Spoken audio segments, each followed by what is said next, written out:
Halo semuanya, hari ini saya akan membawa kalian ke dunia ajaib, dunia pohon karet. Tetesan lateks berwarna putih susu perlahan mulai mengalir, dari batang pohon menetes ke dalam wadah pengumpul kecil, yang diletakkan tepat di bawah, wadah penyadap rapuh tetapi di dalamnya terdapat perjalanan yang luar biasa, karena hanya dalam beberapa bulan saja, mereka akan diubah menjadi kasur karet kelas atas, lembut, mewah, dan bernilai puluhan juta, jenis yang sering disebut orang sebagai kasur yang cocok untuk tidur mewah. Tahukah Anda bahwa pohon karet bukan tanaman asli Asia? Itu benar, akarnya dapat ditelusuri hingga ke hutan-hutan liar, yang rimbun di Amazon di Amerika Selatan, namun pohon sederhana ini berhasil menyeberangi lautan, dan menemukan rumah baru di Asia Tenggara, daerah yang dikaruniai hujan tropis, tanah basah merah yang subur, dan generasi petani terampil, dan pekerja keras. Di sini pohon karet tidak hanya bertahan hidup, tetapi juga tumbuh subur. Sekilas pohon karet mungkin terlihat seperti pohon tinggi dan kokoh lainnya, namun tersembunyi di balik kulit, terdapat sesuatu yang benar-benar luar biasa, zat putih susu yang berharga yang dikenal sebagai pohon karet. Pohon karet ditanam dibutuhkan sekitar 5 hingga 7 tahun perawatan yang sabar, sebelum siap menghasilkan tetes lateks pertamanya. Mungkin ini terasa seperti penantian yang panjang, tetapi hasilnya sepadan setiap tahunnya. Setelah dewasa pohon karet dapat menghasilkan lateks secara konsistensi, selama 20 hingga 25 tahun, itulah hasil 2 dekade, pengumpulan emas putih alam tahun demi tahun, menghasilkan lateks bermutu tinggi, yang menggerakkan banyak industri di seluruh dunia. Batang pohon karet terdiri dari 3 lapisan utama, kulit luar, lapisan jaringan lunak berisi pembuluh lateks, dan kayu. Bagian dalam pohon ini menghasilkan lateks, karena pembuluh lateks tersebut terletak di jaringan lunak, tepat di bawah kulit kayu. Sekarang saatnya menyadap pohon.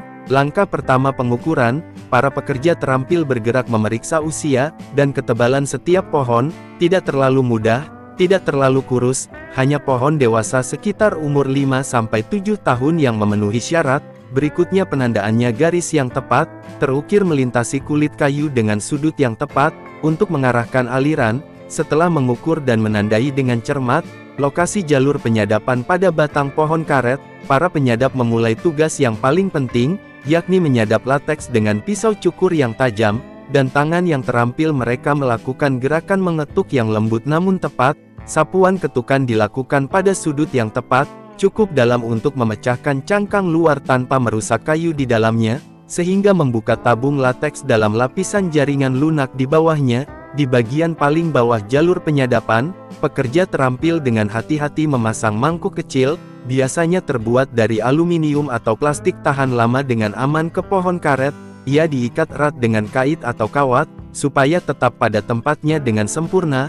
Lalu keajaiban dimulai. Lateks kental berwarna putih susu, sering disebut emas cair, mulai menetes perlahan dari pohon segar, mengikuti lekukan kulit kayu dan mendarat lembut ke mangkuk di bawahnya. Proses alami ini membutuhkan waktu biasanya 4 hingga 6 jam, tergantung pada kesehatan pohon dan iklim di sekitarnya. Selama waktu ini pekerja mengawasi mangkuk dengan ketat, untuk memastikan mangkuk tidak meluap atau bergeser dari tempatnya. Setelah mangkuk penuh atau giliran penyadapan berakhir, para pekerja kembali untuk mengumpulkan lateks, menuangkannya dengan hati-hati ke dalam ember pengumpulan yang lebih besar. Setelah dipanen, lateks dicampur dengan bahan pembuat busa, bahan penstabil, dan kualitas untuk meningkatkan daya tahan dan kebersihan, lalu dikocok dalam mesin industri hingga mengembang sempurna. Setelah campuran lateks mencapai konsistensi ideal, campuran tersebut dituangkan ke dalam cetakan rekayasa presisi, yang terbuat dari aluminium atau baja tahan karat.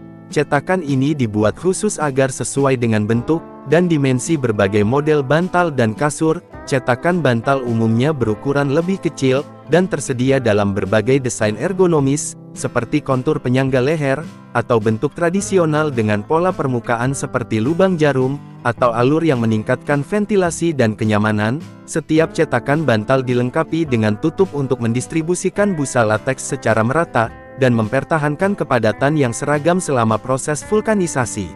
Setelah terisi cetakan disegel dan ditempatkan dalam ruang vulkanisasi, oven uap dipanaskan hingga 100 hingga 120 derajat Celcius selama 30 menit, beberapa jam lateks mengeras di bawah tekanan berubah dari cair menjadi padat, dengan elastisitas dan daya tahan yang tahan lama.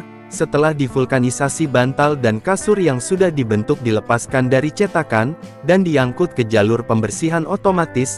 Di sini mereka dicuci secara menyeluruh menggunakan air panas, atau larutan pembersih ringan, untuk menghilangkan sisa residu kimia, atau produk sampingan dari proses pengawetan. Setelah dicuci, barang-barang tersebut dilanjutkan ke terowongan pengering industri, tempat barang-barang tersebut terkena aliran udara panas yang bersirkulasi dan terkendali. Hal ini memastikan pengeringan yang merata di seluruh produk, mencegah retensi atau lingkungan kelembaban, sekaligus menjaga bentuk dan elastisitasnya. Produk yang hampir jadi kemudian dipindahkan ke tahap kendali mutu akhir, di mana setiap bantal dan kasur menjalani serangkaian pemeriksaan yang cermat.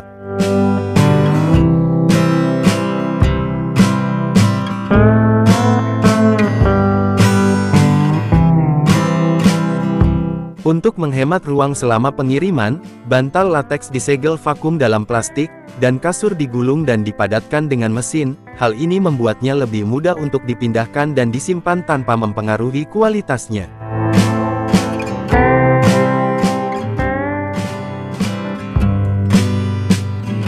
Pernahkah Anda membayangkan bahwa ribuan babi hutan dibesarkan di peternakan di China? Hewan-hewan ini yang dulu dikenal karena sifatnya yang liar dan sulit dijinakkan, kini telah menjadi sumber daging yang stabil. Untuk memenuhi permintaan pasar yang terus meningkat, industri peternakan babi hutan telah membuat kemajuan signifikan, dengan peternakan yang mengadopsi sistem pembiakan siklus tertutup, yang telah meningkatkan produksi daging babi hutan, hingga ratusan ribu ton per tahun. Hari ini mari kita menjelajahi peternakan babi hutan, yang membesarkan ratusan hewan ini di sini. Di China, ribuan babi hutan dibiakkan dan dibesarkan di daerah pegunungan tinggi, melalui model peternakan modern, memanfaatkan medan alam dan kondisi lingkungan. Peternakan ini biasanya dibangun di daerah terpencil dengan vegetasi yang kaya, menciptakan kondisi ideal untuk membesarkan babi hutan, di lingkungan yang dekat dengan alam. Di peternakan, anak babi hutan biasanya didistribusikan ke peternakan lain, dan rumah tangga, ketika mereka mencapai usia 3 bulan, dan beratnya sekitar 10 hingga 15 kg.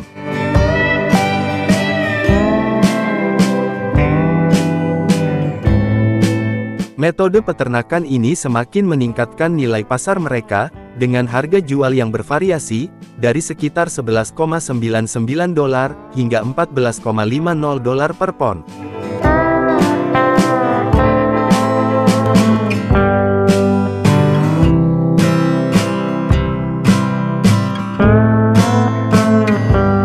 Di sini, petani mulai memberi makan anak babi dengan dedak dan jagung, pada usia sekitar 15 hingga 20 hari, yang dibagi menjadi 5 kali makan kecil sehari untuk mendukung pencernaan. Memelihara babi hutan di lingkungan alami yang bebas berkeliaran, tidak hanya membantu kawanan ternak tumbuh sehat dengan lebih sedikit penyakit, tetapi juga menghasilkan daging yang padat, dan beraroma, yang memenuhi permintaan akan makanan yang bersih dan bergizi.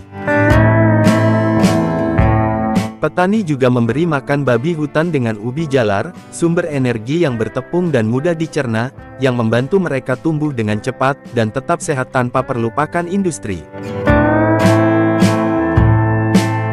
Saat babi hutan memasuki usia dewasa, makanan mereka ditambah dengan berbagai buah-buahan, untuk meningkatkan asupan vitamin dan mineral. Buah-buahan ini juga mendukung kesehatan pencernaan, dan menghasilkan daging yang lebih padat dan ramping. Meskipun peternakan babi hutan liar menawarkan banyak manfaat, hal ini juga disertai dengan tantangan yang signifikan dalam pengelolaan ternak, terutama dalam mengendalikan jangkauan gerakan, dan mencegah kerugian. Selain risikonya babi hutan yang terpapar patogen alami, petani juga perlu berinvestasi pada sistem pagar, kolam air, dan tempat berteduh di malam hari, untuk menjaga kesehatan kawanan ternak. Pada usia sekitar 7 hingga 8 bulan, babi hutan mulai menunjukkan perilaku yang lebih agresif, terutama selama musim kawin, atau ketika mereka merasa terancam. Hal ini membuat pemanenan pengangkutan, atau bahkan mendekati kawanan menjadi lebih menantang, sehingga petani perlu memiliki pengalaman teknik yang tepat, dan tingkat kehati-hatian yang tinggi.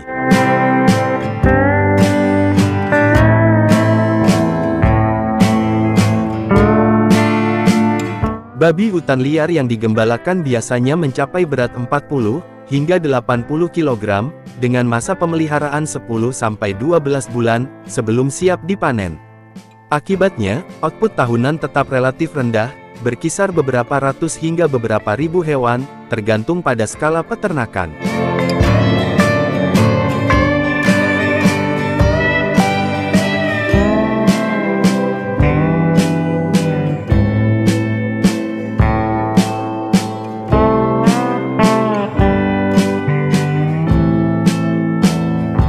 Metode pertanian ini membutuhkan kepadatan tebar yang rendah, dan lahan yang luas, sementara transportasi menimbulkan tantangan tambahan, karena ke daerah pegunungan yang terjal, jalan yang sempit, dan jauh dari area pemukiman.